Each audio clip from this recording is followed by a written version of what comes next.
Research करने के लिए जब कोई रिसर्च टूल या टेक्निक का सिलेक्शन किया जाता है तो उसमें कुछ क्वालिटीज को देखा जाता है। ये क्वालिटी क्या है?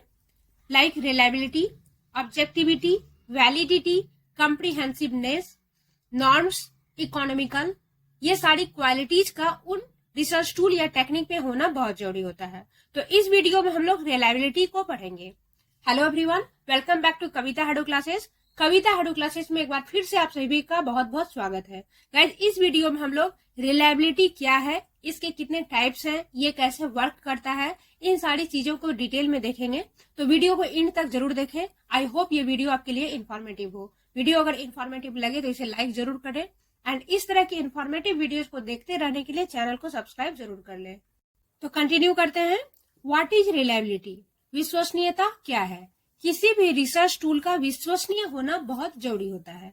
किसी भी रिसर्च टूल का विश्वसनीयता अति आवश्यक गुण है। तो ये रिलायबिलिटी क्या है? ये एक कंसिस्टेंसी है। किसका?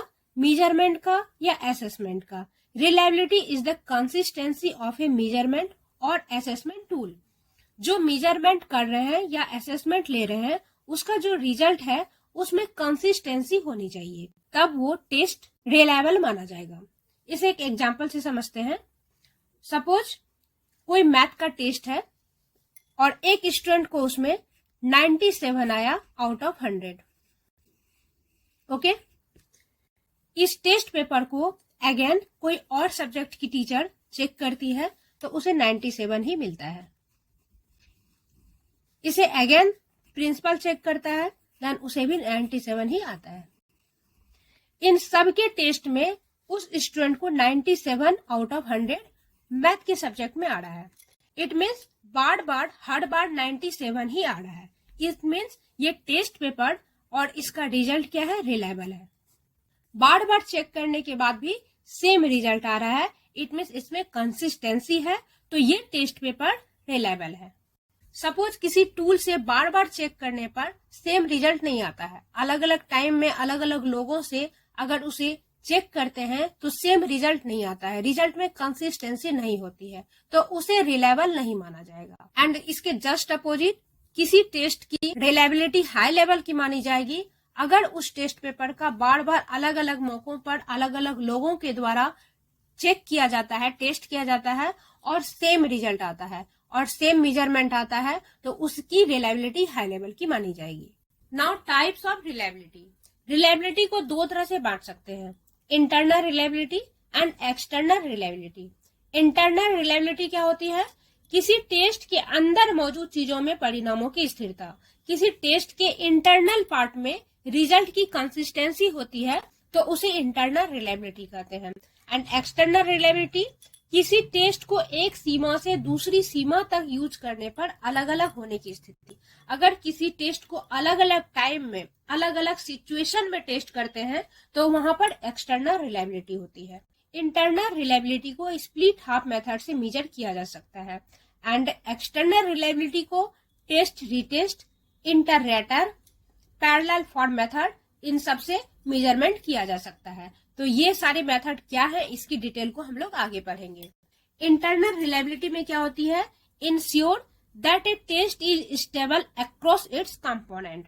And external reliability ensure that a test is stable over time and situation. अलग अलग टाइम में अलग अलग सिचुएशन में रिलायबिलिटी है या नहीं, ये एक्सटर्नल रिलायबिलिटी होती है। तो इस तरह से दो टाइप्स में हम इसको बांट सकते हैं।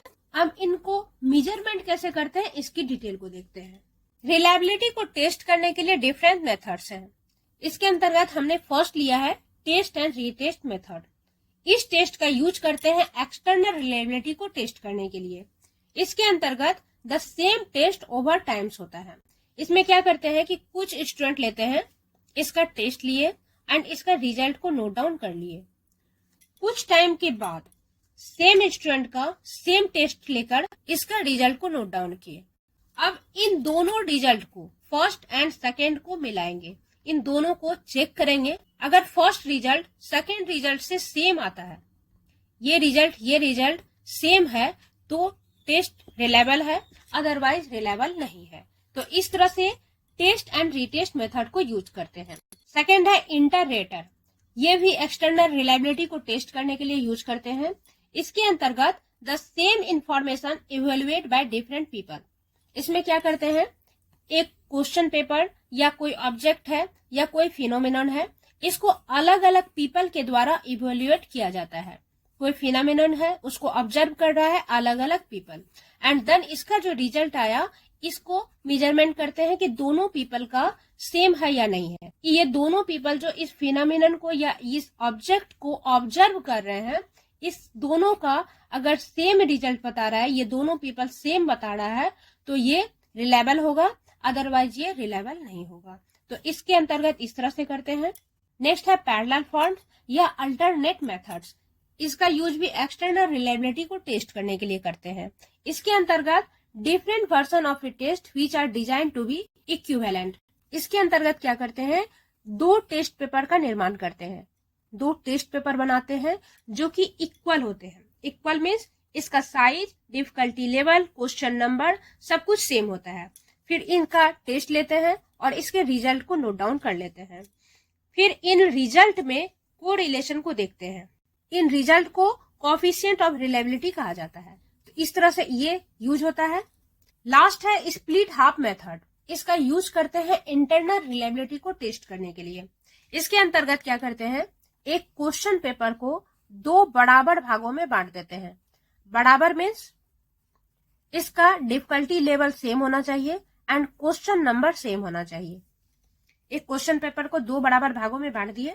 देन स्टूडेंट के एक ग्रुप को लेते हैं, सेम ग्रुप को पहले ये टेस्ट देते हैं, फर्स्ट नंबर एंड फिर सेकेंड नंबर, इन दोनों टेस्ट को देते हैं।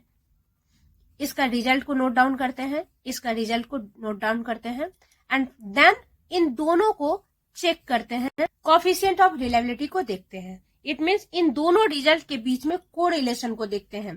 इस तरह से इसकी रिलायबिलिटी को चेक करते हैं। ओके गाइज, ये रिलायबिलिटी के सारे टेस्ट थे जो कि एक्सटर्नल या इंटरनल के हिसाब से यूज किया जाता है। आई होप ये वीडियो आपके लिए इन्फॉर्मेटिव होगी।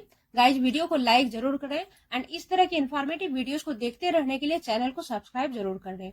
नेक्स्ट वीडियो में हम लोग रिसर्च टूल की दूसरी मोस्ट इंपॉर्टेंट क्वालिटी वैलिडिटी को पढ़ेंगे। वैलिडिटी क्या होती है, कितने टाइप्स की होती है, इसकी डिटेल को नेक्स्ट वीडियो में देखेंगे। तो चैनल पर कंटिन्यू बने रहें इस तरह की इन्फॉर्मेटिव वीडियो को देखते रहने के लिए। मिलते हैं फिर नेक्स्ट वीडियो में। Thank you so much for watching.